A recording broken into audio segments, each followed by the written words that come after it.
Vamos a hablar de la crisis financiera de 2008. Fue uno de los mayores terremotos económicos de la historia reciente, y sus réplicas de alguna manera las seguimos notando hoy. Veremos cómo una serie de decisiones arriesgadas provocaron una reacción en cadena que lo cambió absolutamente todo. Y aunque parezca increíble, este colapso mundial no empezó en un gran rascacielos de Wall Street. No, empezó en algo mucho más normal y corriente: las casas de la gente en Estados Unidos. Entonces, ¿cuál fue la primera ficha de dominó que cayó? Pues todo comienza con un tipo de préstamo que de repente se puso muy de moda. Eran las famosas hipotecas subprime. A ver, para que nos entendamos, esto significa que los bancos empezaron a dar préstamos para comprar casas a gente que tenía bastantes papeletas para no poder devolver el dinero, ya fuera porque tenían sueldos bajos o porque arrastraban otras deudas.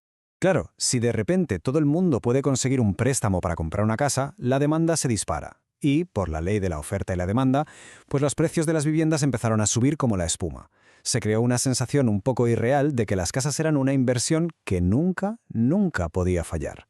A esto es a lo que se le llama una burbuja especulativa. Y aquí es donde el problema se hizo global. Los bancos no se quedaron con estas hipotecas de riesgo. No, lo que hicieron fue algo más complejo. Las mezclaron todas juntas en una especie de paquetes financieros y se los vendieron a inversores de medio mundo. El truco estaba en que estos paquetes se vendían como si fueran súper seguros. Pero claro, cuando el Banco Central de Estados Unidos subió los tipos de interés, todo estaba a punto de saltar por los aires. Y como todas las burbujas, esta también acabó pinchando. Vamos a ver qué pasó exactamente cuando la realidad se abrió paso. La burbuja explotó. Los precios de las casas se desplomaron. De repente, millones de personas se vieron en una situación absurda. Como vemos en el ejemplo, imagínate que le debes al banco 280.000 euros por una casa que ahora, de repente, solo vale 180.000. Ante una situación así, muchísimas familias, lógicamente, dejaron de pagar.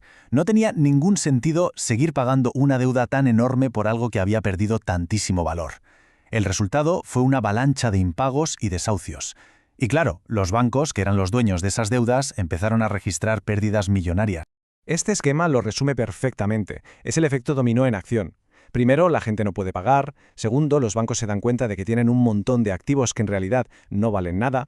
Tercero, y esto es clave, los bancos se asustan y dejan de prestarse dinero entre ellos, que es algo fundamental para que la economía funcione. Y cuarto, la confianza, que es el pegamento de todo el sistema, desaparece. Y todo se para. La crisis llegó a su punto más álgido en septiembre de 2008. Fue el momento en el que el miedo se convirtió en pánico en los mercados de todo el mundo. Esta cronología es bruta porque muestra lo rápido que se hundió todo. El 15 de septiembre, Lehman Brothers, que era uno de los bancos de inversión más grandes y respetados del mundo, se declaró en quiebra. Esa fue la señal de que nadie, absolutamente nadie, se estaba a salvo. El pánico fue inmediato y las bolsas de todo el planeta se vinieron abajo.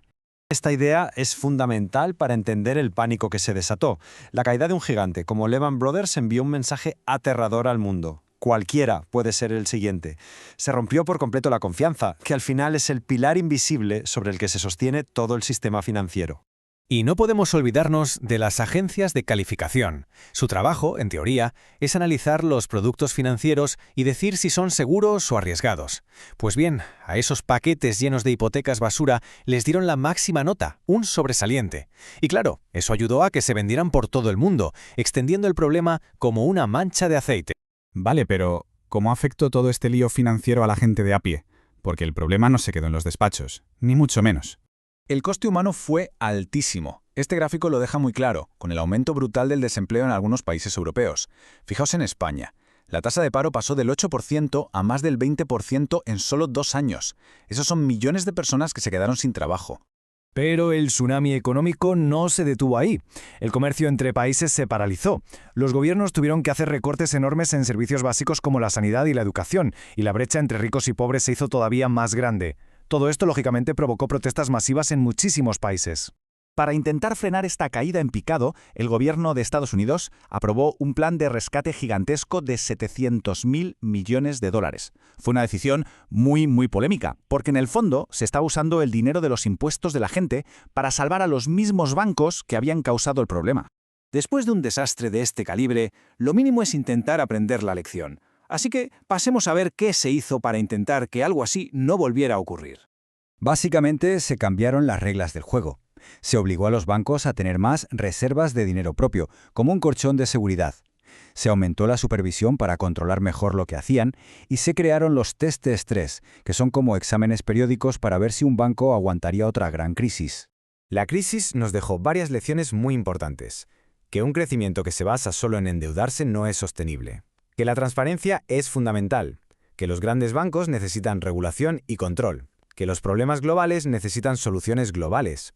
Y quizá la lección más importante de todas, que tener unos conocimientos básicos sobre economía nos viene bien a todos. Y todo esto nos lleva a la pregunta final. A ver, hoy el sistema financiero tiene más defensas que en 2008, eso es cierto. Pero la economía global es muy compleja y siempre aparecen nuevos riesgos, nuevas burbujas. La historia nos enseña que nada es para siempre. Así que la pregunta de si podría volver a pasar sigue abierta.